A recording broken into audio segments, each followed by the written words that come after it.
BirdLife South Africa, in collaboration with the universities of Witwatersrand and Johannesburg, has published research linking lead poisoning in critically endangered white-backed vulture chicks to lead-based ammunition.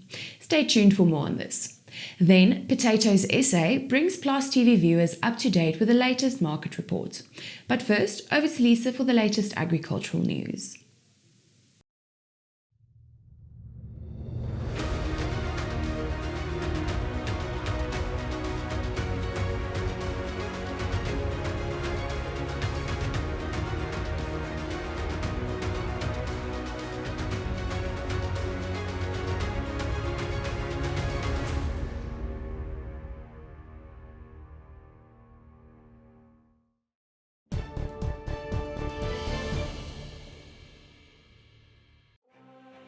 Elanco, we are driven by our vision of food and companionship, enriching life.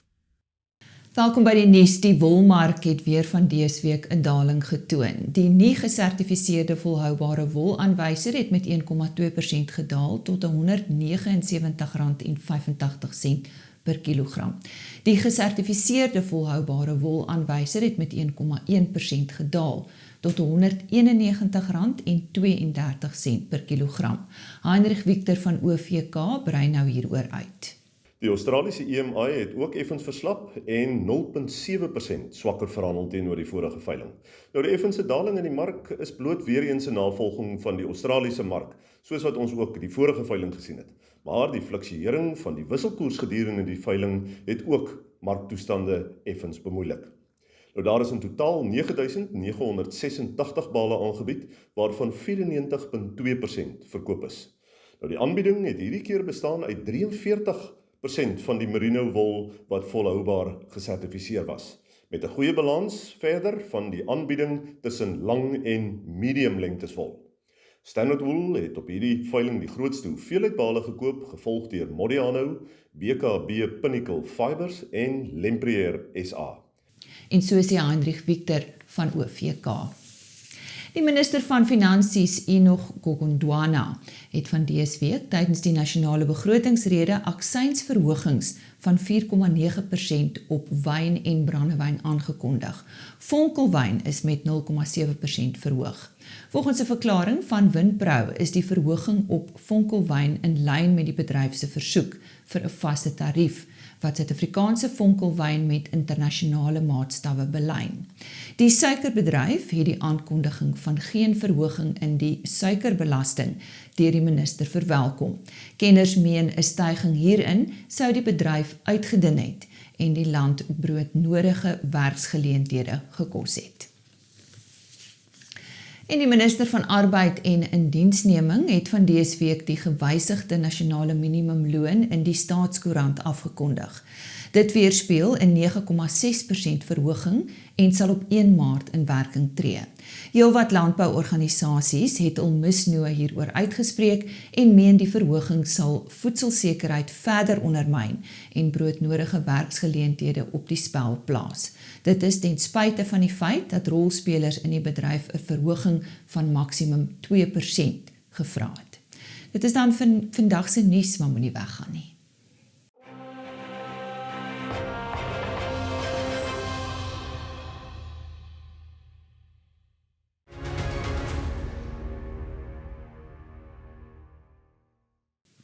BirdLife South Africa, in a collaboration with the universities of Witwatersrand and Johannesburg, have published groundbreaking research linking lead poisoning in critically endangered white-backed vultures chicks to lead-based ammunition. And that's our topic of discussion today with BirdLife SA, and I'd like to welcome Linda van den Heever. Linda, how did this research come about? Well, it's been a long journey. It came from a study that we started in 2016 and finally concluded in 2019, when we did a nationwide assessment of lead levels, not only in South Africa's vultures, but also in other raptors and large terrestrial species such as cranes and bustards. And we found that overwhelmingly, vultures had elevated lead levels above what you would consider normal. And at that stage, we needed to ask ourselves the question, well, where is this lead coming from? Because it could only be bad for them. And based on that, we then followed up with this research, which we concluded now. But vultures could potentially be exposed to a wide range of lead sources. How did you link it to the lead ammunition? Absolutely. I mean, they can be exposed to lead in soil because lead is basically everywhere. It's in the atmosphere. It could be in the water that they're drinking. Mining was an important source that we needed to look at because South Africa is a resource-rich country. Especially uranium mining was an important one to look at because uranium through radioactive decay give rise to lead. We also had to look at pure lead mining, which in South Africa is limited to the Northern Cape province just south of Namibia around the towns of Aggeneys. And of course, we needed to look at ammunition. And to do this, we used what we call lead isotope analysis. So we quantified through very complicated machinery. We took the lead found in vulture blood. We quantified the isotopic signatures of the lead found in vulture blood, and we compared it to a whole range of sources. And ultimately, we realized that the only source of lead that could explain the isotopic signatures that we see in vulture blood is ammunition. So, but why are vultures particularly vulnerable to lead poisoning?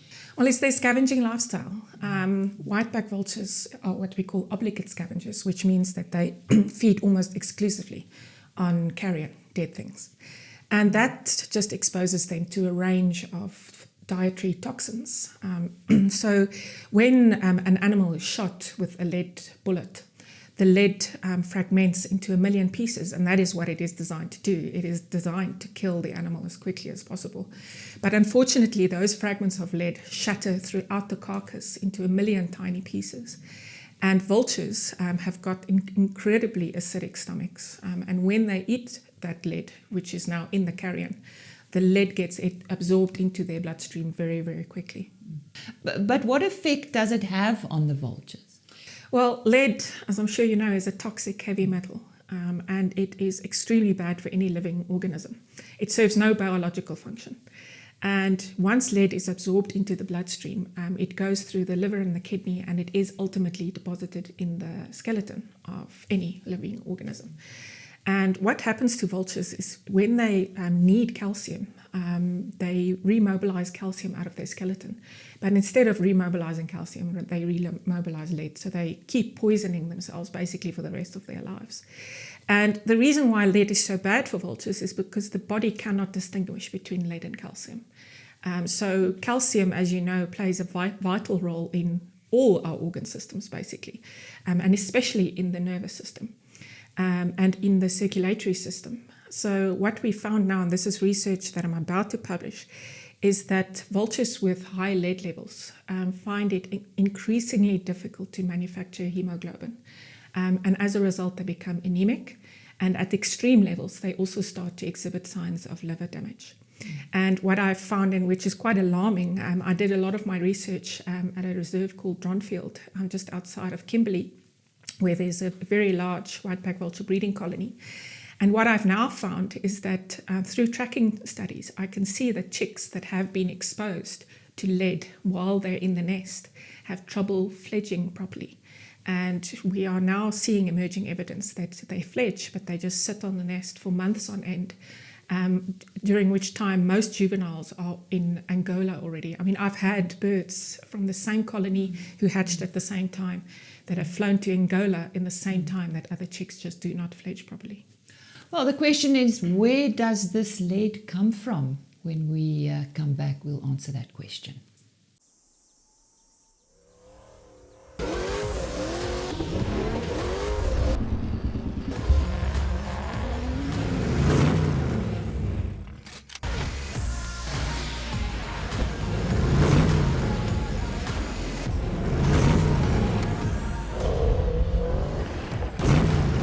Ons stel bekend, die nuwe, sterker as ooit tevore, 165 kW Hilux GR Sport.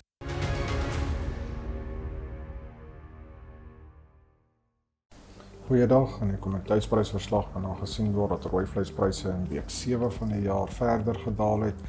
BSA2 karkaspryse is 1.5% laer, terwyl die C2-prys met 3.7% gedaal het en speenkalfpryse met 3.6% gedaal het week op week. Wat lamvleis aan betref, A2 karkasprys daal met 2.2% week op week, terwyl die C2's ook 3.7% goedkoper geword het, en die speenlamprys wat so klein bietjie gestyg het, maar basies onveranderd gebly het. Die prys van BO varkkarkasse het ook met 0.1% gedaal. In die wolveiling van die afgelope week het die wolindikatorprys vir skoon gesertifiseerde wol met 1.1% gedaal, terwyl daar geen bokhaarveilings was nie. Op die graanmarkte het die geelmielie-prys 3.2% gestyg, die koringprys het onveranderd gebly week op week, terwyl sojabone en sonneblom se prys onderskeidelik met 3.4 en 1.5% gedaal het.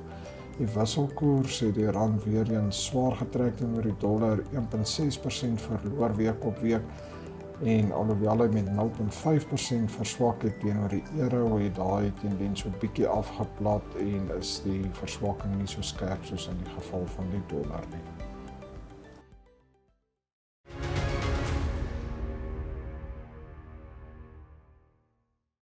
We are talking to Linda van Heever from BirdLife SA about lead poisoning in critically endangered white-backed vulture chicks and the research they have done, or she has done actually. Linda, talking about lead, where does this lead come from? Well, I mean, as I've explained, it comes from lead-based ammunition, and the vultures obtain it from animals that have been shot with lead ammunition. So that can come from a variety of sources. It can come from hunting farms, where frequently the entrails of the animals are removed, they're skinned, the meat around the wound channel, what they call the blood meat, is removed, and this is sometimes just discarded at a specific site on a farm where the scavengers can dispose of it. Many reserves also have formal, what we call vulture restaurants, where they feed game or carrion to vultures, and tourists come to observe this. It can also come from culling operations, or from culling operations to get rid of problem animals such as jackal or caracal, for instance. So it's a variety of sources, but ultimately it boils down to one thing, which is lead-based ammunition. Mm-hmm. So it doesn't matter what it is being used for. If vultures have access to that meat, they will get lead poisoning. And more concerning, they will feed that carrion to their chicks. So as a result, we now have chicks that fledge with a significant body burden of lead. And as we know, the mortality rates of chicks once they fledge is very high under normal circumstances. If they now fledge with a significant body burden of lead, we are just setting them up for failure. Linda, but I'm thinking now, if lead poisoning is such a danger to an animal like a vulture, what about me? I mean, I also eat game meat. Absolutely. I mean, I can't help think about our weekend hunters. I mean, my father was a hunter, and he would regularly, every year, go out hunting and bring home game meat for us to, and we process the meat ourselves. And as I said before, these lead bullets shatter significantly. And I mean, studies that have been done in Europe have picked up fragments of lead about 45 centimeters from the wound channel. So even though you cut out that blood meat, there's never any guarantee that you will get all the fragments of lead that have dispersed throughout that carcass. So you could expose not only yourself, but also your family and your children to lead ammunition. What is also concerning to me is that many farm workers that work on hunting farms are sometimes given the option to take home the meat that is discarded or cut out of the carcass, that the hunters don't necessarily take home themselves. And through that, they are exposing their families as well. So what's the solution? What do you recommend? I mean, we've got people that do hunting and that enjoy doing it. Is there something else they can use? Absolutely, and hunting is an important industry in South Africa, but we need to do it right. Otherwise, we are harming our wildlife, and not only our wildlife, ourselves and our families as well. And the only real sustainable solution is to use lead-free ammunition, which is now becoming increasingly available on the market. There are other game management practices that can be implemented. For instance, cutting off the head, taking the blood meat and burying it. But at the end of the day, we're looking at a toxic heavy metal. And if you're just burying that meat, there's no guarantee that mammalian scavengers won't dig it up. And even if they don't, that lead, it's a element. It will be in the environment in perpetuity, and it will be taken up in plants and in invertebrates that live in the soil. So the only real solution that I want hunters or anyone who handles a firearm, that I urge them to do, is to explore using lead-free alternatives. Definitely food for thought. Linda, thank you very much for joining us. And that was Linda van der Heever from BirdLife SA.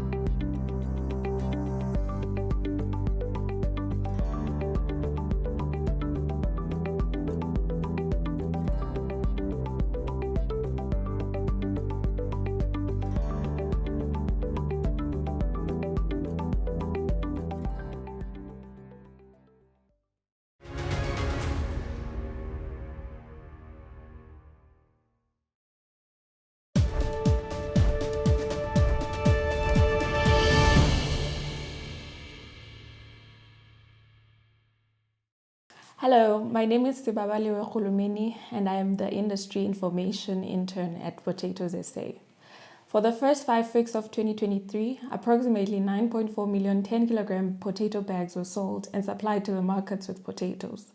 With sufficient deliveries, we are still 970,000 10-kilogram bags less than the 5 years for the first 5 weeks of the year.